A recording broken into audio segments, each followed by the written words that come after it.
이야기가 있는 클래식 음악 세계로 안내합니다. 정태양의 클래식이 빛나는 순간. 들을수록 좋아지는 클래식 음악, 재미있게 듣고 더 친해질 수 있습니다. 오늘도 클래식의 음악 세계로 우리를 안내해줄 피아니스트 정태양, 안녕하십니까? 네, 여러분 안녕하세요. 피아니스트 정태양입니다. 한 주 동안 어떻게 지냈습니까? 네, 저는 요즘 새로운 오페라를 계속 준비 중인데요. 시칠리아 섬의 저녁기도, 베르디의 작품입니다. 대구 오페라하우스와 당진에서 연주가 있어요. 네. 그래서 성악가들과 함께 열심히 공연을 만들어가고 있습니다. 자, 오늘 소개해 주실 작품은 어떤 작품입니까? 브람스가 작곡한 6개의 피아노 소품, 독어로는 클라비어 슈티케라고 합니다. 작품 번호 118입니다. 브람스의 그 수많은 작품 중에서 6개의 피아노 소품, 작품으로 118을 가져온 이유가 뭡니까? 이 118에는 네. 총 6곡이 들어 있습니다. 예. 6곡을 하나로 모아서 작품 번호 118에다가 묶어둔 건데요. 네. 여러분들이 정말로 많이 알고 계실 만한 곡이 들어있는 작품집이고요. 네. 하지만 그 곡이 아닌 다른 곡을 꼭 소개해드리면서 이런 좋은 곡도 있습니다라고 말씀드리고 싶었어요. 그렇군요. 이 작품은 언제 작곡된 겁니까? 네, 브람스의 6개의 피아노 소품, 작품 번호 118번은요. 브람스가 오스트리아의 휴양지 이슐에서 작곡한 것으로 알려졌습니다. 1893년 여름 완성이 되었고요. 이 작품은 브람스의 후기 피아노 작품 중 하나이고 완성 후에 클라라 슈만에게 헌정이 되고 출판이 되었습니다. 브람스의 출판 작품 중에서 정말 말년에 있는 작품이라고 할 수 있죠. 그렇군요. 말년에 브람스가 이 작품을 쓰게 된 계기가 있을까요? 네, 브람스는 당시에 많이 외로웠던 것 같아요. 56세의 나이로 오스트리아 요제프 황제로부터 훈장을 수여받습니다. 그리고 함부르크로부터 명예시민권을 받는 등 많은 사람에게 존경받는 말년을 보내고 있었습니다. 하지만 오랜 친구들이 세상을 떠나기 시작하면서 고독한 감정을 느끼기 시작했던 것 같아요. 특히 친누나의 죽음으로 브람스는 큰 슬픔과 고통을 겪습니다. 오래전에 가족들과 남동생이 세상을 떠나고 하나뿐인 가족이었던 누나까지 세상을 떠난 건데요. 아주 섬세한 감정을 지녔던 브람스는 이 이별을 감당하기가 힘들었던 것 같습니다. 당시 브람스는 음악학자였던 친구 만디체프스키에게 더 이상 창작 활동을 하지 못하겠다는 선언을 했을 정도라고 합니다.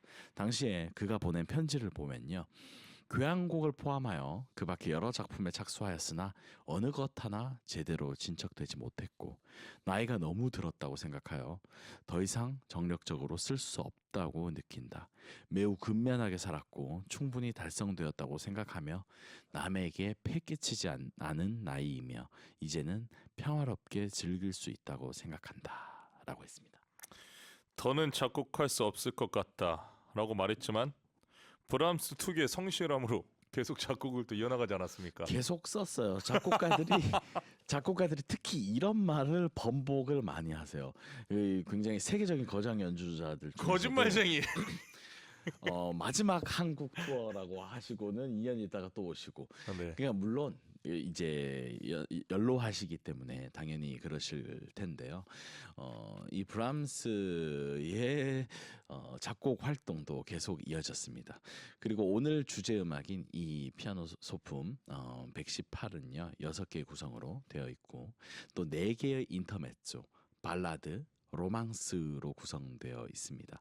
그런데 낭만주의 작품들이 정말 멜로디가 유려하고 또 화려한 점을 많이 가지고 있는데 이 작품에서는 화려한 요소는 좀 배제되고 절제된 감정의 표현을 통해서 브람스 말년의 원숙함이 드러나 있지 않나 하는 생각이 들어요. 그래서 브람스의 응축된 감정을 다양하게 표현을 하고 있고 6곡을 다 듣는데 24분 정도면 돼요. 그렇기 때문에 여러분들 운전하시거나 가정에서 들으시기 부담이 없을 것 같다는 생각이 드는데 1번부터 6번까지 쭉 듣다 보면 정말 화려해서 눈이 번쩍 뜨이는 그런 느낌은 아니지만 진심이 가득한 브람스의 목소리를 들으실 수 있을 것 같아요. 그렇군요. 자, 6개의 피아노 소품 작품으로 118에 대한 이야기를 나누고 있는데 네. 브람스가 남긴 소품들, 다른 소품들과 어떤 차이가 있습니까? 그러니까 음악에 여러 가지 어떤 뭐 제목들이 존재하잖아요. 네. 우리가 가장 쉽게 느낄 수 있는 것은 뭐 쇼팽의 녹턴인 것 같아요. 음흠.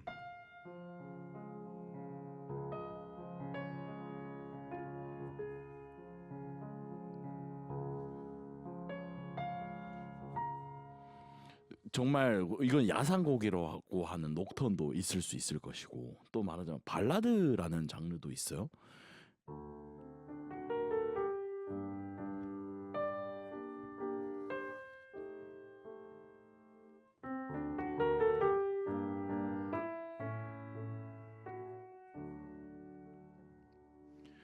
그러니까 처음에 쳐드렸던 녹턴이라는 장르는 야상곡 그러니까 밤에 이제 감상하는 음악이라는 의미를 내포하고 있고 그리고 들려드린 발라드라는 장르는 발라드라는 독일의 시의 한 장르가 있어요. 그 시에서부터 이제 파생되어 있는 음악가들의 상상력을 자극한 장르라고 할 수 있는데 브람스도 이런 장르적인 음악을 많이 작곡을 했습니다. 특히 소품집에 많이 들어 있는데 아까 전에 이 작품 번호 118번 속에 여러분들이 딱 들으면 아는 곡이 있다고 말씀드렸잖아요. 그 중에 2번 인터메조 간주곡입니다. 네.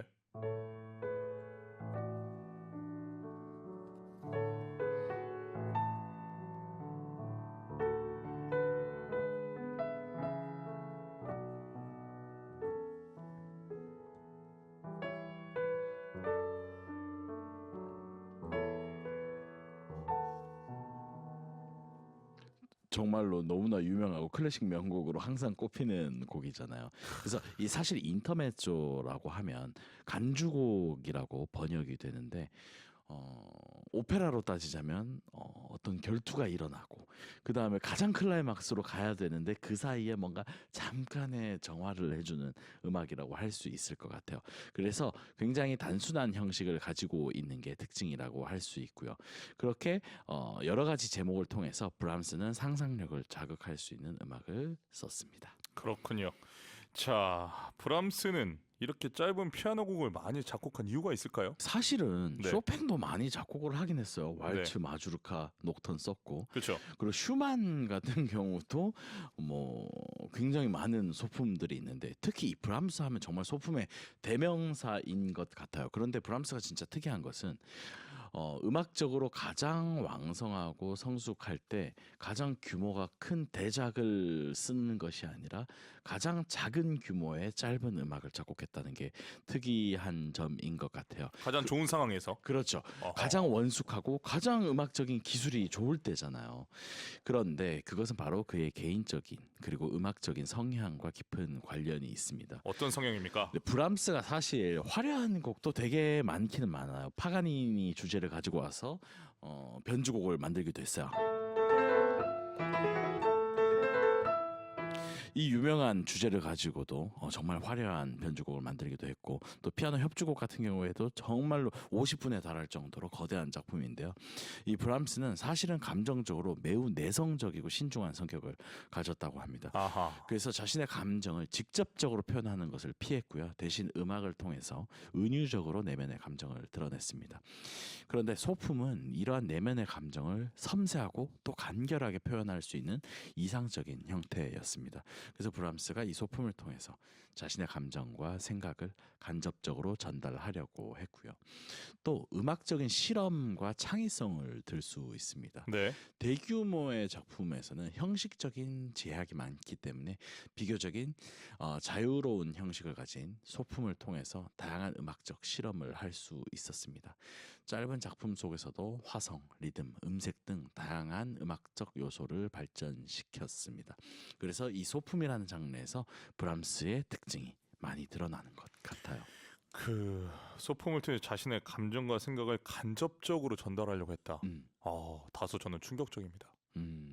오히려 그것이 말년에 이루어졌다는 것이 또 재밌는 일인 것 같아요.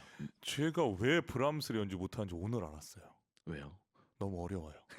브람스 진짜 어려운 작곡가인 것 같아요. 전 브람스 가고 물론 예전에 실기 시험 때문에 네. 또 이 백남욱 교수님께서 무조건 해야 된다고 그래서 하긴 했지만 저는 브람스가 너무 어렵더라고. 특히 브람스가 정경 교수님처럼 저음의 목소리를 위한 작품을 많이 작곡했거든요. 근데 저는 전 지금도 브람스 곡 연주 못합니다. 너무너무 뭐랄까 철학적으로 다가가기 힘들고 근데 그 이유를 진짜 오늘 좀 알았어요. 간결하게 간접적으로 그러니까 좀 직접적으로 표현하려면 제가 부르기 쉬울 수 있는데 제가 간접적인 건 잘 못하거든요. 알겠습니다. 자, 말년의 브람스가 보여준 작품은 젊은 시절의 작품과 좀 차별점이 뚜렷하게 있습니까? 네, 아까 전에 말씀드린 것의 연장선으로요. 네. 나이가 들면서 브람스가 대규모의 작품보다는 간결하고 개인적 형태의 작품에 더 관심을 두게 되었고요. 이 소품 작곡으로 이어지게 되었죠.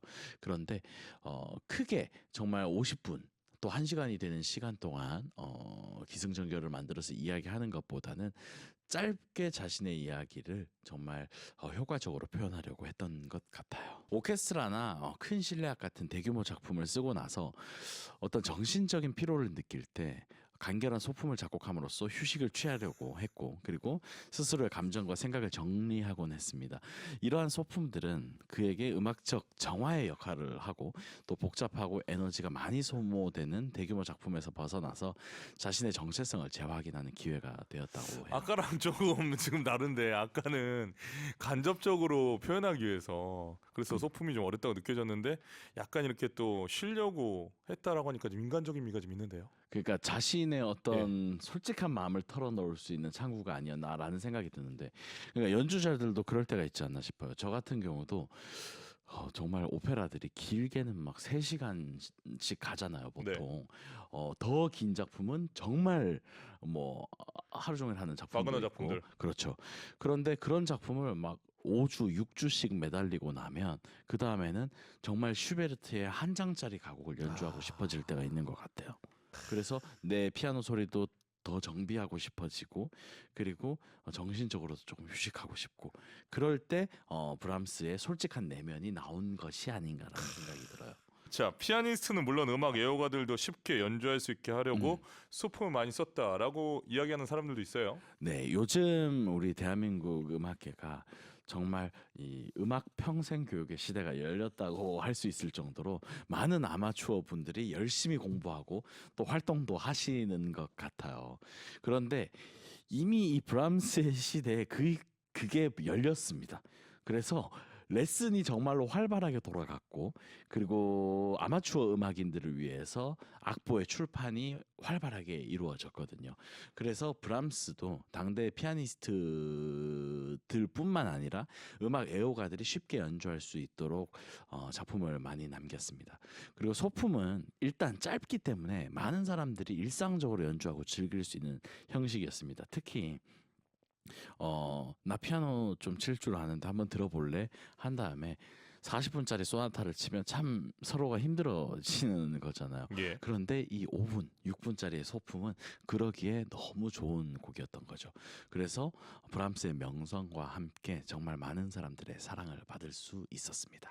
브람스 시대부터 평생 교육의 이 음악 교육의 시대가 이미 열렸군요. 시대가 열렸다고 볼 수 있습니다. 저는 요즘 열린 줄 알고. 그러니까 그거보다 더 브람스보다 더 전 시대에는 이제 귀족 자제들 특히 왕실에서 음악을 배웠잖아요.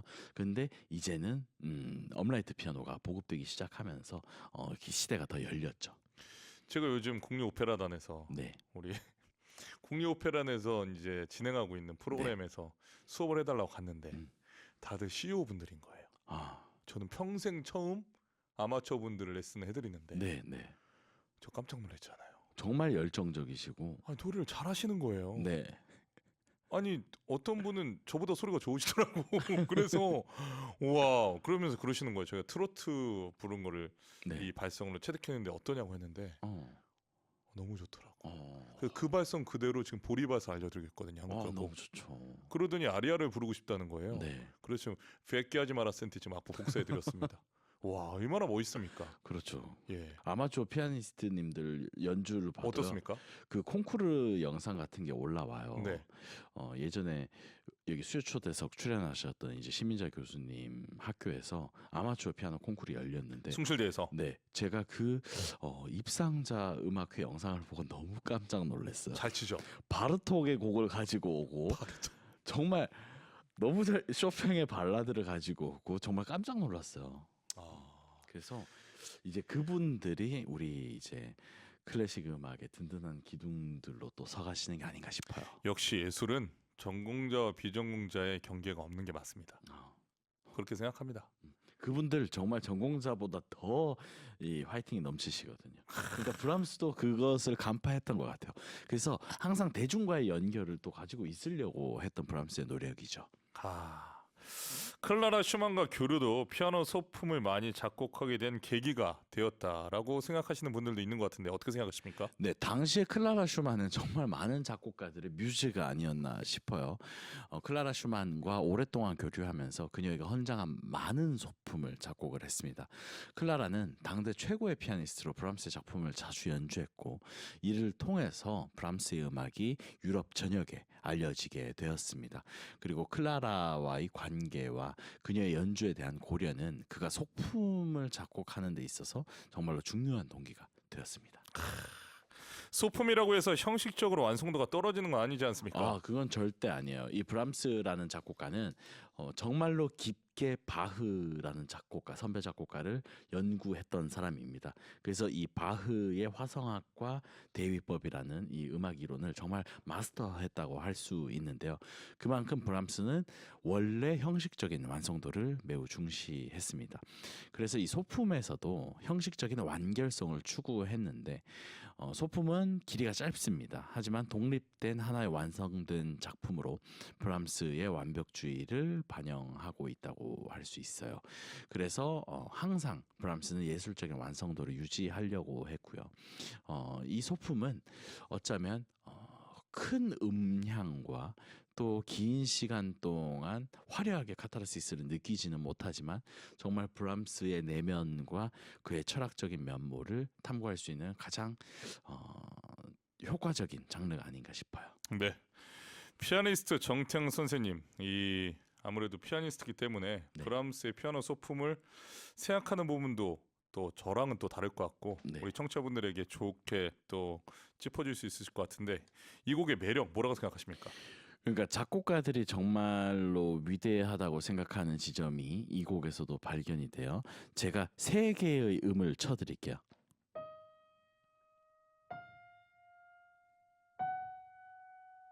그러니까 미 플랫, 파, 솔 플랫 이렇게 제가 세 개의 음을 드렸잖아요. 네, 그런데 이 세 개의 음만 가지고도 연주되는 순간 우리에게 어떤 기억을 불러일으킬 수 있는 게 작곡가들이라고 생각을 하는데요. 이 작품도 그렇습니다.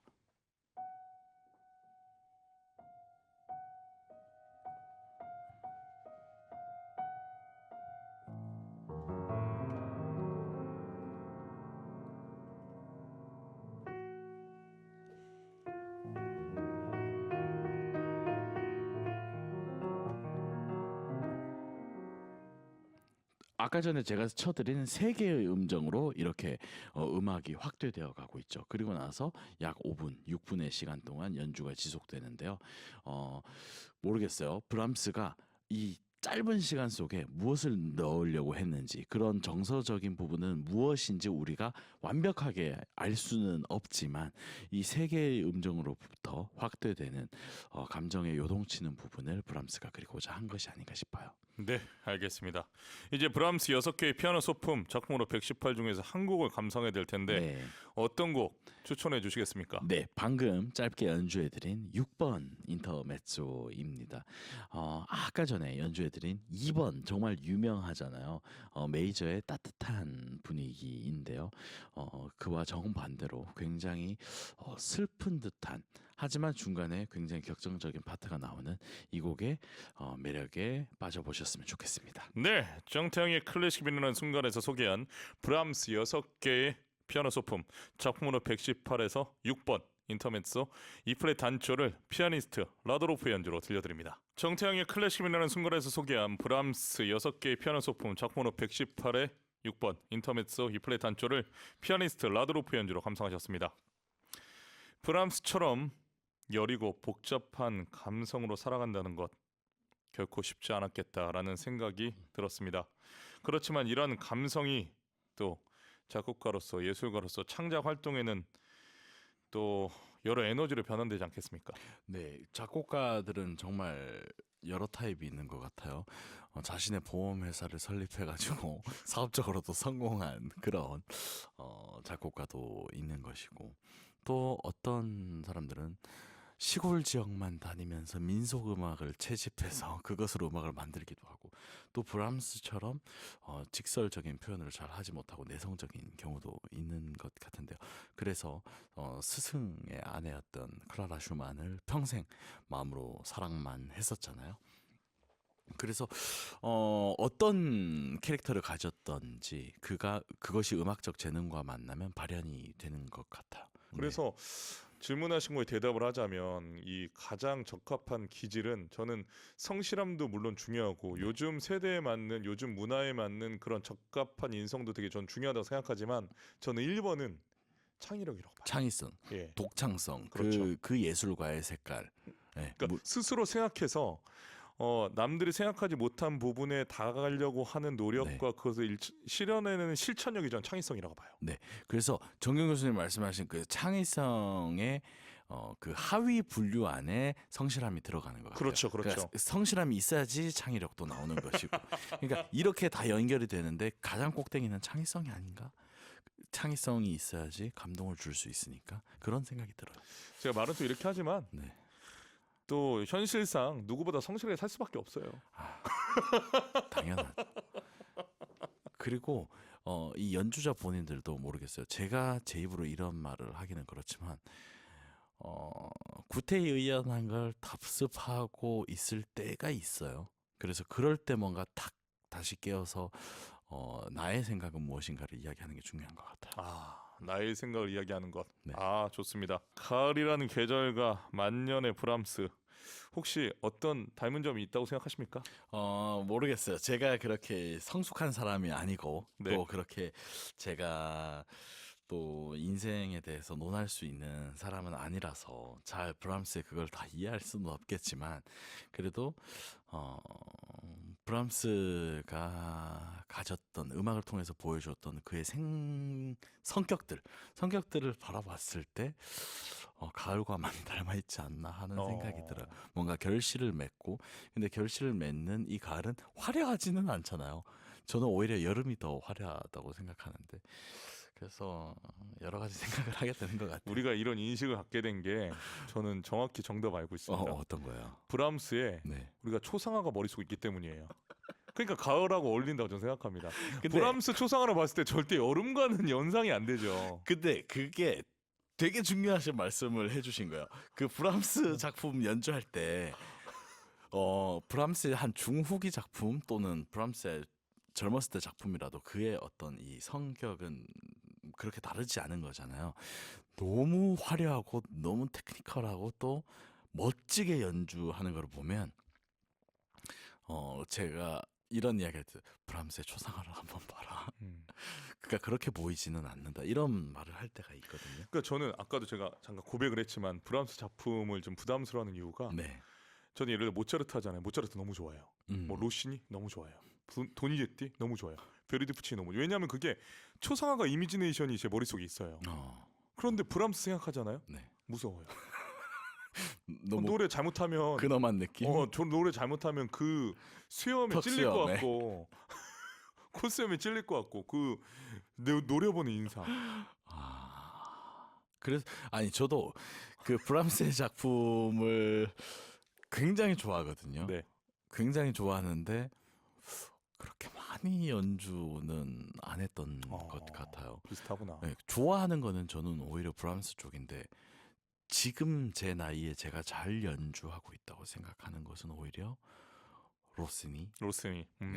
아니면 젊은 날의 슈만 음. 또 젊은 날의 슈베르트가 아닌가라는 그런 생각을 해요.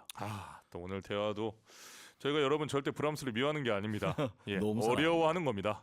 사랑하지만 어려운 그대. 맞습니다. 자 다음 주에는 어떤 작품입니까?